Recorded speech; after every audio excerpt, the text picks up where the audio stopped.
So once the piece of abaca that I showed you earlier that I cannot rip when it's dry, believe it or not, once I beat it in the beater for 20 hours and I've opened up that cell wall of the fiber so that the nucleus of the cell is now exposed, that nucleus of the cell is what we refer to as methyl cellulose.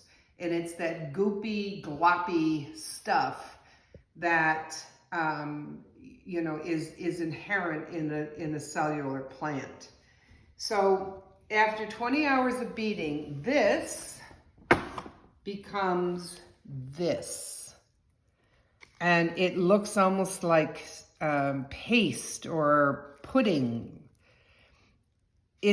I've mixed the abaca, which is now referred to as overeaten abaca, with a berry from Japan that's called torora.